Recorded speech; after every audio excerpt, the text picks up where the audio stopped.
Yes, good morning, dear students. Let us go to the lesson. You know the name of the lesson. Look at the blackboard. What does the blackboard read? There is a title of the lesson that we are learning. Where there is whale, where there is whale, there is movement. Where there is a will, there is a way. In the same way, where there is a whale, there is movement.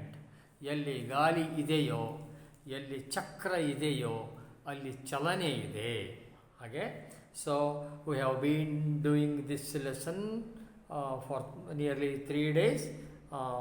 Now come to page number 121, second paragraph. Early among them. Early among whose? Early among the women who took to bicycle. Early among those who took to bicycle. Early among them, Kannammal. You know what Kannammal is. She is a coordinator. She is a coordinator working in Arivolli Ivacum. Early among them, Kannammal herself, though a science graduate, she had never mustered the courage. ಏನು muster the courage ಅಂತಂದ್ರೆ ಧೈರ್ಯವನ್ನು ಮೈಗೂಡಿಸ್ಕೊಳ್ಳೋದು. ಧೈರ್ಯವನ್ನು ಮೈಗೂಡಿಸ್ಕೊಳ್ಳೋದು. She had never mustered. ಧೈರ್ಯವನ್ನು ತಂದುಕೊಂಡಿರಲಿಲ್ಲ. Mentally she was not prepared. though she was a well-read woman, though she was a teacher, though she was a secondary school teacher, though she was a graduate, she did not dare to take a bicycle and ride it on the way, on the street. She had never mustered the courage to cycle, means to ride the bicycle earlier. Yes, she was afraid of comments. She was afraid of deadly remarks. She did not go to a bicycle before. But when Arivolli Ivacum itself came forward and began to support the women neoliterates, it was not difficult for the women. Visiting an Arivolli cycling training camp. Cycling training camp, yes. In those days, workshops were conducted all over the district, in at least in 1 or 2 places in every village. They used Arivolli Ivacum, the private organization which was working under this central government scheme of literacy drive, took it very seriously. The members who were working in the organization, Arivolli Ivacum, I mean to say, on every Sunday they conducted workshops. In other words, training camps. What was trained and who trained? They trained to ride bicycles to those who did not know to ride a bicycle. To whom did they teach? To neoliterants. ನವ ಸಾಕ್ಷರಸ್ಥ ಮಹಿಳೆಯರಿಗೆ.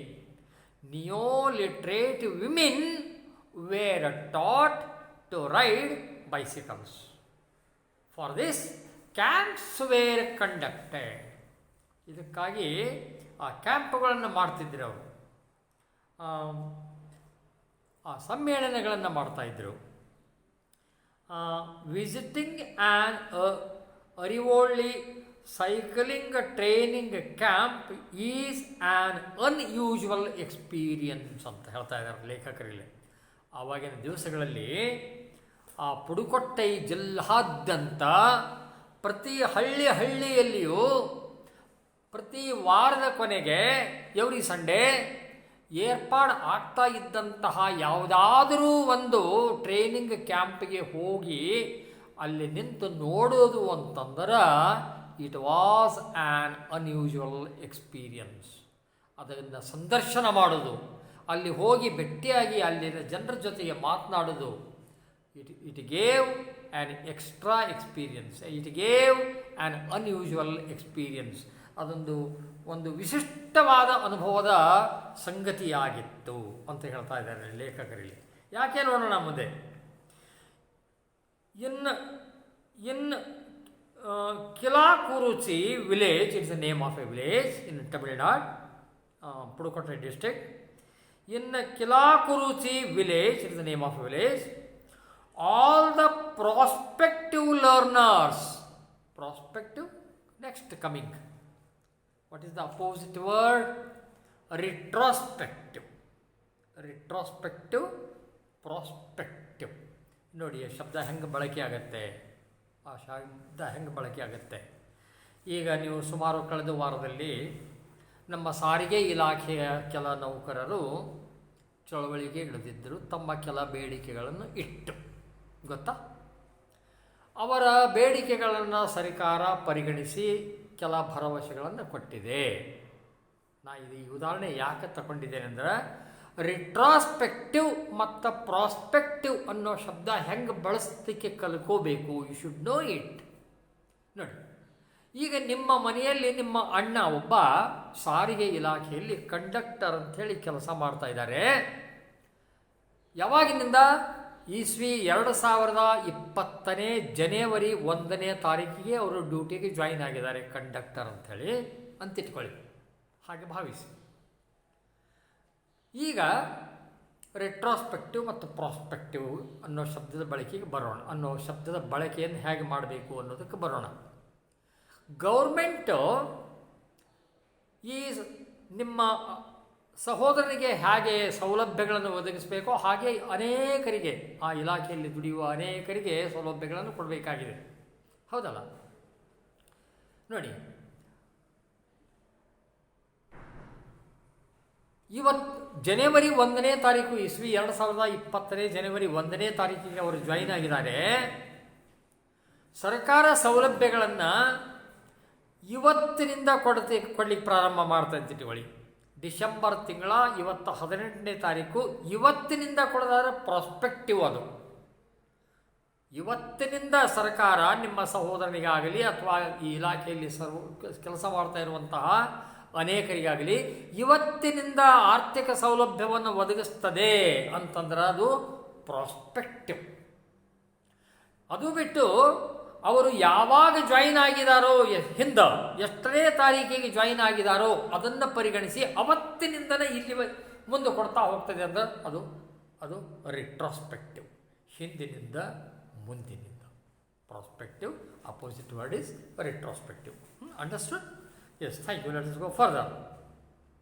ಇಲ್ಲಿ in Kilakuruchi village, all the prospective learners, those who are going to learn cycling further in the future, learners had turned out in their Sunday best. ಅವರು ಯಾರ್ಯಾರು ಈಗಾಗಲೇ ಕಲಿತು ಹೋಗಿದಾರೋ ಅವರೆಲ್ಲ ತಮ್ಮ ಮನೆಗೆ ಸೇರಿಲ್ಲ. ಅವರು ಸಂಡೇಕೊಮ್ಮೆ ಆಲ್ರೆಡಿ ಕಲಿತು ಹೋದವರು,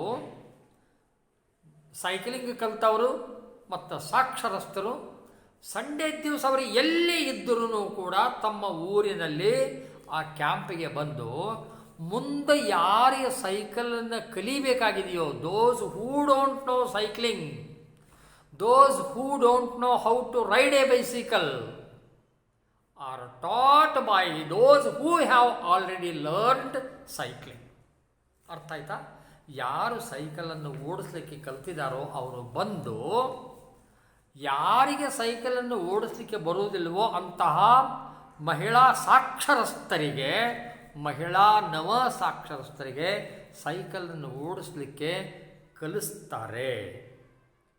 you cannot help being struck by the, ನೋಡಿ ಶಬ್ದ ಹೆಂಗೆ ಬಳಸಿದ್ದಾರೆ, you cannot help being struck. Struck ಅನ್ನೋ ಶಬ್ದ ಸ್ಟ್ರೈಕ್ ಅನ್ನೋದ್ರಿಂದ ಬಂದದ್ರಿ. Strike, stroke, struck. You cannot help being struck. ಇಲ್ಲಿ ಸ್ಟ್ರೈಕ್ ಅನ್ನೋ ಶಬ್ದ ಸರ್ಪ್ರೈಸ್ ಅಂತ, ಆಶ್ಚರ್ಯಗೊಳ್ಳೋದು. You cannot help being struck ಅಂದರೆ ನಿಮಗೆ ಏನು ಮಾಡಿದರೂ ಕೂಡ ನೀವು ಗಾಬರಿಗೊಳ್ಳದೆ ಇರಲಾರಿರಿ ಅಂತ.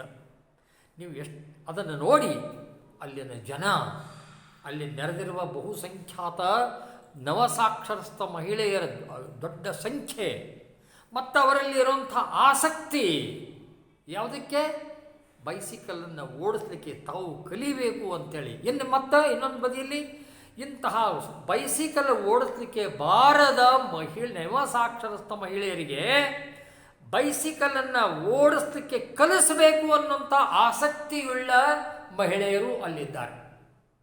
ಅವರು ನಾವ್ಯಾಕೆ ಇವರಿಗೆ ಕಲಿಸ್ಬೇಕು, ಬಿಡು ಬೇಕಾದ್ರೆ ತಾವು ಕಲ್ಕೋತಾರ, ನಾವ್ಯಾಕೆ ಅದಕ್ಕೆ ತೊಂದರೆ ತಗೋಬೇಕು ಅನ್ನೋದಿಲ್ಲ. They are very eager to help others. ಇದು ಅಪ್ರಿಸಿಯೇಟ್ ಮಾಡಬೇಕಾದಂಥದ್ದು ರೀ. Those who have already known how to ride a bicycle have also come there and gathered. They are in a large number. Also there are so many who don't know how to ride a bicycle. This number is very large. On seeing this, when you go and visit the camp, you cannot help being struck. ಅಲ್ಲಿ ನೋಡಿದರೆ ಆ ಬಹುಸಂಖ್ಯಾತರನ್ನು, ಮಹಿಳೆಯರನ್ನು, ಕಲೀಲಿಕ್ಕೆ ಆಸೆ ಪಡೋರು, ಕಲಿಸ್ಲಿಕ್ಕೆ ಆಸೆ ಪಡುವಂಥ ಬಹುಸಂಖ್ಯಾತ ಸಾಕ್ಷರಸ್ಥ ಮಹಿಳೆಯರನ್ನು ನೀವು ನೋಡಿದರೆ ನೀವು ಆಶ್ಚರ್ಯಗೊಳ್ಳದೇ ಇರಲಾರಿರಿ. ಖಂಡಿತವಾಗಿಯೂ ನೀವು ಗಾಬರಿಗೊಳ್ತೀರಿ, ಆಶ್ಚರ್ಯ ಆಗ್ತದೆ ನಿಮಗೆ. You cannot help being struck by the sheer passion. ಅಂದರೆ ಅವರು ತುದಿಗಾಲ ಮೇಲೆ ನಿಂತಿದ್ದಾರೆ, ಅವರಲ್ಲಿ ಅಷ್ಟೊಂದು ತುಮುಲು ಇದೆ. ಯಾರು ಬರ್ತಾರೋ ಬರಲಿ ಅವ್ರಿಗೆ ಕಲಿಸ್ಬೇಕು ಅಂತ ಒಂದು ಕಡೆ, ಆದರೆ ಯಾರು ಸಿಗ್ತಾರೋ ಸಿಗಲಿ ಅವ್ರ ಕಡೆಯಿಂದ ಕಲಿಬೇಕು ಅನ್ನೋಂಥದ್ದು ಒಂದು ಕಡೆಗೆ. It is the sheer passion of the pro cycling movement. Pro cycling movement ಅದೊಂದು ಇವತ್ತು ಅಲ್ಲಿ ಆ ಪುಡುಕೊಟ್ಟೆ ಜಿಲ್ಲಾದ್ಯಂತ ಸೈಕ್ಲಿಂಗ್ ಅಂತ ಅನ್ನೋದು ಒಂದು ಚಳವಳಿಯ ಸ್ವರೂಪವನ್ನು ತಾಳಿದೆ. ಒಂದು ಚಳವಳಿಯ ಸ್ವರೂಪವನ್ನು ಹಿಂದಕ್ಕೆ ನಮ್ಮ ದೇಶದಲ್ಲಿ ಸ್ವಾತಂತ್ರ್ಯಕ್ಕಾಗಿ ಹೇಗೆ ಚಳವಳಿ ಇತ್ತೋ, ಅಥವಾ ಇವತ್ತಿನ ದಿವಸ ನಾವು ಕೊರೋನಾವನ್ನು ನಮ್ಮ ದೇಶದಿಂದ ಹೊರಗೆ ಹೋಗಿಸ್ಲಿಕ್ಕೆ ನಾವು ಹೆಂಗೆ ಒಂದು ಚಳವಳಿಯ ಸ್ವರೂಪದಲ್ಲಿ ಆರೋಗ್ಯ ಇಲಾಖೆ ಸರ್ಕಾರ ಹೇಗೆ ಶ್ರಮ ಪಡ್ತಾ ಇದೆಯೋ, ಹಾಗೆ ಅಲ್ಲಿ it was also of this kind. there was a sheer passion to learn cycling. They had to know. Yes, there was eager to know. ಕಲ್ಕೋಬೇಕು ಅನ್ನೋದಕ್ಕೆ ನೋಡಿ, ಯಾವನು ಕಲಿತಾನೆ ಅಂತ ಪ್ರಶ್ನೆ ಮಾಡಿದರೆ ಜಾಣನು ಕಲಿತಾನೆ ಅಂತಂದ್ರೆ ಸರಿಯಾದ ಉತ್ತರ ಅಲ್ಲ. ಯಾವನು, if you ask anybody who learns, what is the answer? One who is interested learns. You cannot say a young man learns. You cannot say a young woman learns. A boy learns. If you say a girl of a teenage learns, this is wrong. One who is interested in learning, he or she learns. ಅದಕ್ಕೆ ಕಲೀಲಿಕ್ಕೆ ಮೊದಲ ಆಸಕ್ತಿ ಬೇಕು ಅಂತ. ಆಸಕ್ತಿ ಇದ್ದರೆ ಕಲಿತೇವೆ. That is why we request you to take interest in knowledge. Yes, cycling offer a way out of enforced routines. ನೋಡಿ ಶಬ್ದಗಳಿವೆಲ್ಲಿ. You should read on and often and try to remember these words and such phrases, and you should also use such words and phrases in your answers while writing the examination. And this kind of words and this kind of phrases help you earn more marks. ಇಂಥ ಶಬ್ದಗಳ ಬಳಕೆ ಬೇಕು. ನೀವು ಹಾಗೆ ಸುಮ್ಮನೆ ಓದದೆ ಅದನ್ನು practice ಮಾಡದೆ ನಾನು ಕ್ವಾಲಿಟಿ ಮೇಂಟೈನ್ ಮಾಡ್ತೀನಿ ರೈಟಿಂಗ್ನೊಳಗೆ ಅಂತಂದ್ರೆ it is a fool's dream. ಹಂಗಾಗದದು ನೋಡಿ. Cycling afforded a way out of enforced routines. Enforce ಅಂದ್ರೆ ಒತ್ತಾಯದಿಂದ ಹೇರಿದ್ದು, ರೂಟೀನ್ ಅಂದ್ರೆ ಆಚರಣೆಗಳು. ಮನೆಯಲ್ಲಿ ಪುರುಷ ಸಮುದಾಯ ಮಹಿಳಾ ಸಮುದಾಯದ ಮೇಲೆ, ಪುರುಷ ಸಮಾಜ ಮಹಿಳಾ ಸಮಾಜದ ಮೇಲೆ, ಮಹಿಳೆಯರ ಮೇಲೆ ಒತ್ತಾಯದಿಂದ ಹೇರಿದಂತಹ ಕಟ್ಟಳೆಗಳು, ಅದರಿಂದ ಹೊರಬರಲಿಕ್ಕೆ ಸೈಕಲ್ಲು ಅವರಿಗೆ ಸಹಾಯ ಆಯಿತು. ಇದುವರೆಗೂ ಮಹಿಳೆಯರು ಎಲ್ಲ ಕಡೆಯೂ ಇದೆ. ಅದು ಪುಡುಕೊಟ್ಟ ಇದ್ರೊಳಗೆ ಅಷ್ಟೇ ಇಲ್ಲ, ಕರ್ನಾಟಕದೊಳಗೆ ಅಷ್ಟೇ ಇಲ್ಲ, ತಮಿಳುನಾಡಿನಾಗ ಅಷ್ಟೇ ಇಲ್ಲ. ಯಾವಾಗಲೂ ಪುರುಷ ವರ್ಗ ಮಹಿಳೆಯರ ಮೇಲೆ ತನ್ನ ಹೈ ಹ್ಯಾಂಡೆಡ್ನೆಸ್ನ, ಮುಂಗೈ ಕಸುವನ, ಬಲಾತ್ಕಾರವನ್ನು ತೋರಿಸ್ತಾನೇ ಬಂದಿದೆ. ಇವತ್ತಿನ ದಿವಸ ಮಹಿಳೆಯರು ಎಚ್ಚರಗೊಂಡಿದ್ದಾರೆ. ತಮ್ಮ ಮೇಲೆ ಪುರುಷ ಸಮಾಜದಿಂದ ಆಗ್ತಾ ಇರುವಂತಹ ಅನ್ಯಾಯವನ್ನು ಅವರು ಪ್ರತಿಭಟಿಸುವಷ್ಟು ಇವತ್ತು ಸಮರ್ಥರಾಗಿದ್ದಾರೆ. ಅದಕ್ಕಾಗಿ ಇವತ್ತಿನ ದಿವಸ ಅನೇಕ ಕ್ಷೇತ್ರಗಳಲ್ಲಿ ಮಹಿಳೆಯರು ದುಡಿಯೋದನ್ನು ನಾವು ನೋಡ್ತೇವೆ, ನೀವು ನೋಡ್ತಾ ಇದ್ದೀರಿ. ಬ್ಯಾಂಕಿನೊಳಗೆ ಕೆಲಸ ಮಾಡ್ತಾರೆ. ಬೆಂಗಳೂರಂಥ ಊರಿಗೆ ಹೋಗಿ ನೋಡ್ರಿ, ಮಹಿಳೆಯರು ರಿಕ್ಷಾ ಓಡಿಸ್ತಾರೆ. ಮಹಿಳಾ ಪೊಲೀಸರಿದ್ದಾರೆ, ಇವತ್ತು ನಿಮ್ಗೆ ಗೊತ್ತು. ಮಹಿಳಾ ಕಂಡಕ್ಟರ್ಸ್ ಇದ್ದಾರೆ ಬಸ್ನಲ್ಲಿ. ಇನ್ನು ಮಹಿಳಾ ಡ್ರೈವರ್ಸು ಬರೋವಂಥ ದಿವಸಗಳು ಏನು ಬಹುಶಃ ದೂರ ಇಲ್ಲ. ಅದು ಸೈಕಲ್ ಯಾವುದಕ್ಕೆ ಹೆಲ್ಪ್ ಆಯಿತು ಅಂತಂದರೆ ಅವರಿಗೆ it helped them find a way to come out of enforced routines around male imposed barriers. Male ಅಂದರೆ ಪುರುಷರು ಹೇರಿದಂತಹ ಕಟ್ಟಳೆಗಳಿಂದ ಹೊರಬರಲಿಕ್ಕೆ ಮಹಿಳೆಯರಿಗೆ ಸಹಾಯ ಆಯಿತು ಇದು bicycle. The new cyclists even sing songs. ನೋಡಿ, ಇವತ್ತಿನ ದಿವಸ ಅಂದ್ರೆ 2020ನೇ ಇಸ್ವಿಯ ಈ ಡಿಸೆಂಬರ್ ತಿಂಗಳಿನ 18ನೇ ತಾರೀಕು ಅಂತಲ್ಲ, ಯಾವಾಗ ಪುಡುಕೊಟ್ಟ ಇದರಲ್ಲಿ 1980ರ ಸುಮಾರಿನಲ್ಲಿ, 80ರ ದಶಕದಲ್ಲಿ ಈ ಸಾಕ್ಷರತಾ ಆಂದೋಲನ ಪ್ರಾರಂಭ ಆಯಿತು. ಆವಾಗಿನ ಸುದ್ದಿ ನಾವು ಮಾತಾಡ್ತಾ ಇದ್ದೇವೆ ಇಲ್ಲಿ. You should remember in your mind that the lesson this essay is telling us about those days when the central government of India brought this scheme into practice, literacy drive. ಸಾಕ್ಷರತಾ ಆಂದೋಲನವನ್ನು ಯಾವಾಗ ಜಾರಿಯಲ್ಲಿ ತಂದಿತ್ತೋ ಆಗಿನ ಸಂಗತಿಯನ್ನು ನಾವಿಲ್ಲಿ ಓದ್ತಾ ಇದ್ದೇವೆ.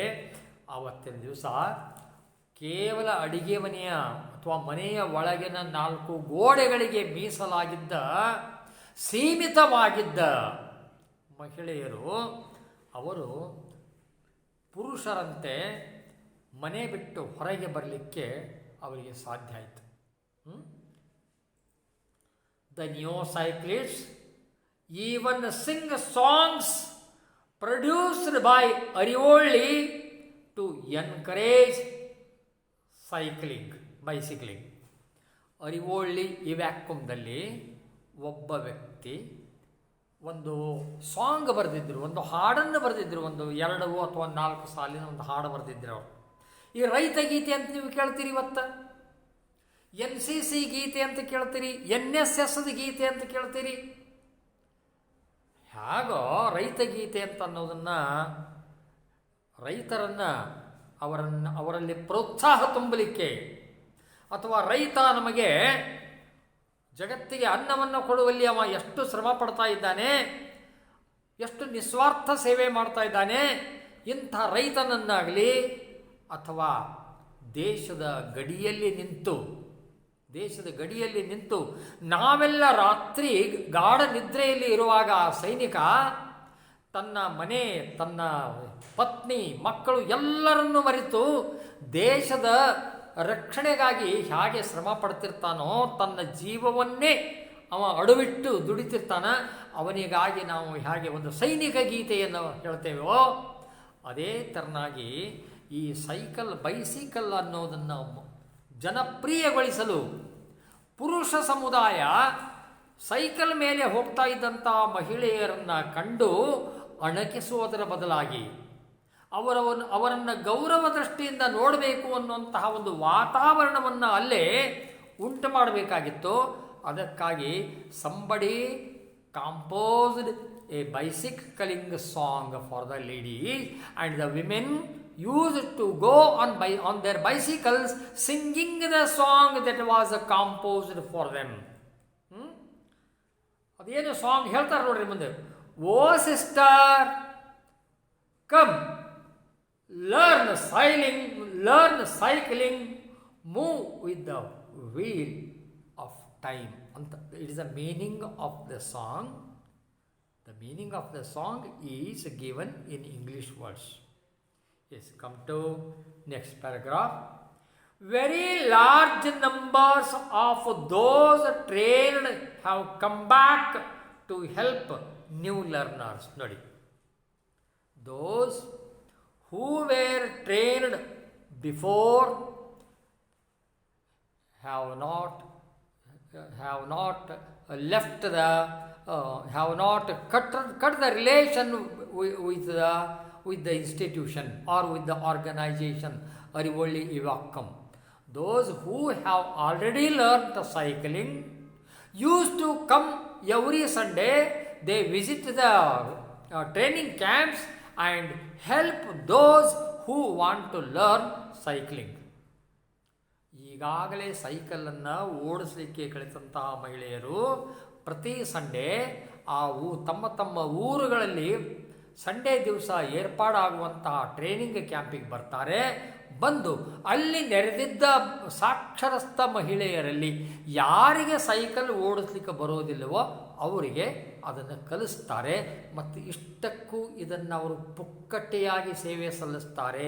Honorary service. They don't expect any money, any kind of salary or any honorarium from anybody. ಯಾರಿಂದ ಎಷ್ಟು ಅದು ಸಂಸ್ಥೆಯಿಂದ ಕೇಳೋದಿಲ್ಲ, ಸೈಕಲ್ ಓಡಿಸ್ಲಿಕ್ಕೆ ಕಲಿಯುವಂತಹ ಮಹಿಳೆಯರಿಂದ ಕೇಳೋದಿಲ್ಲ. They expect nothing from anybody. ಯಾರಿಂದನೂ ಏನನ್ನೂ ಅಪೇಕ್ಷಿಸದೆ ಪುಕ್ಕಟೆಯಾಗಿ ಈ ಸೇವೆಯನ್ನು ಮಾಡ್ತಾ ಇದ್ದಾರೆ. ಯಾವುದಕ್ಕಾಗಿ ಅಂದರೆ ಆ ಸಂಸ್ಥೆಗಾಗಿ. ಅರಿವೊಳ್ಳಿ ವ್ಯಾಕಮ್ ಅದೇನು ಲಿಟ್ರಸಿ ಡ್ರೈವಿನಲ್ಲಿ ತನ್ನನ್ನು ತೊಡಗಿಸಿಕೊಂಡಿತ್ತಲ್ಲ, the institution or the organisation which engage itself in supporting the government scheme and there these women used to come every Sunday and help those who did not know cycling.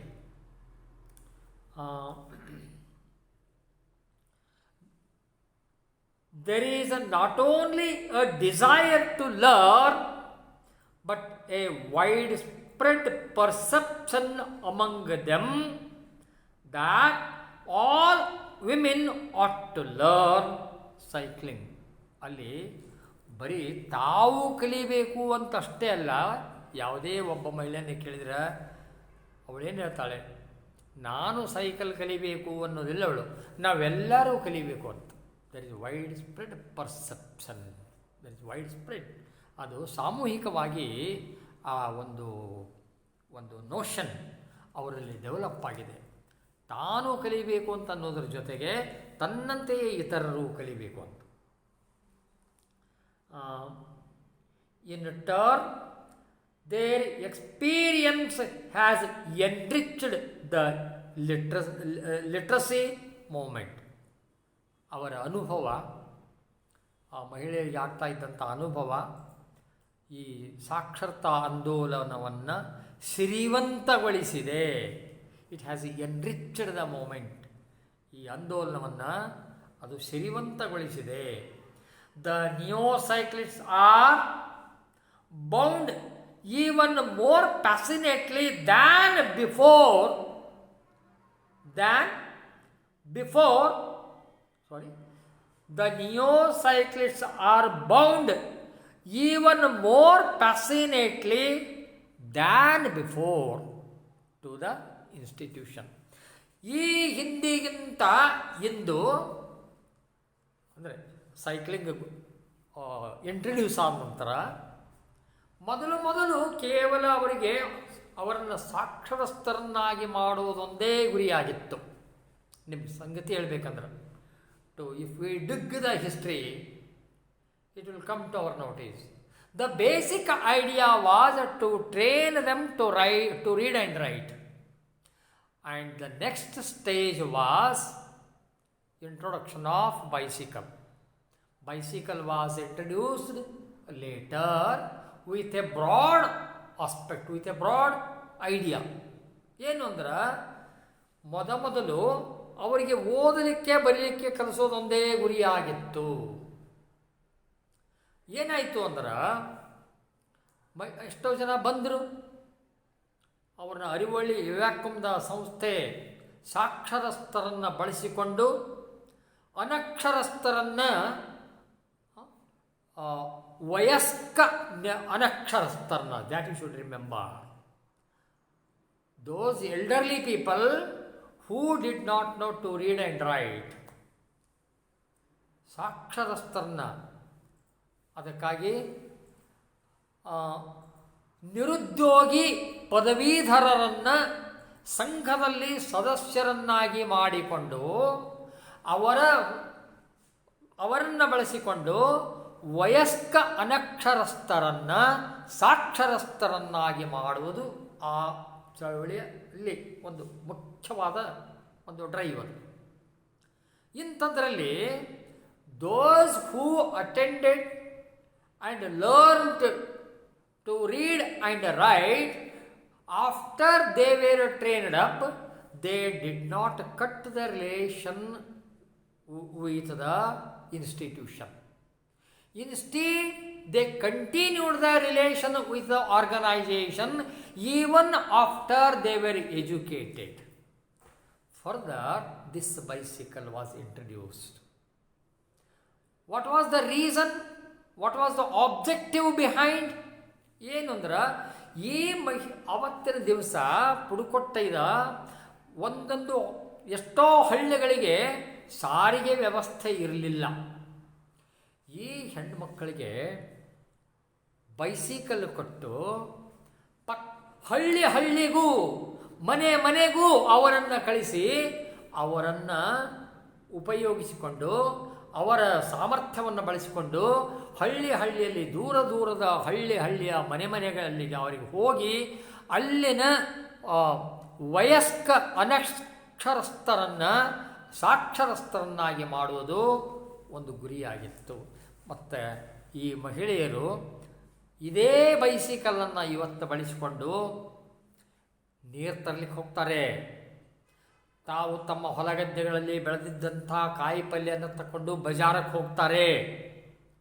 ಆದರೆ ಹಿಂದೆ ಒಂದು ದಿವಸ ಪರಿಸ್ಥಿತಿ ಆಗಿರಲಿಲ್ಲ. They had to wait for the buses to coming to their villages. So many times they had to wait for hours and hours. By the time the vegetables they were taking to market turned to be useless, turned pale in their baskets.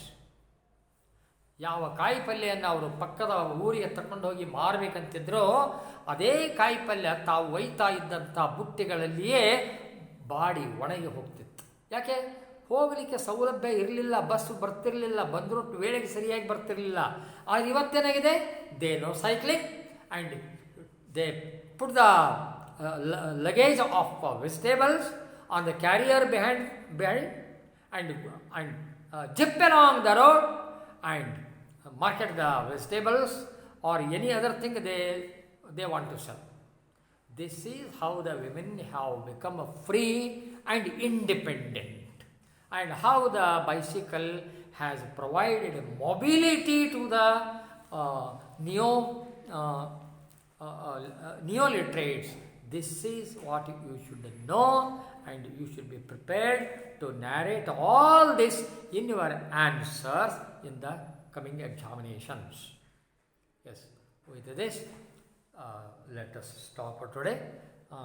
You should remember where I have stopped. Well, I have stopped at page number 121. The last but one paragraph, the sentence which begins with, the whole phenomena was the brainchild of the.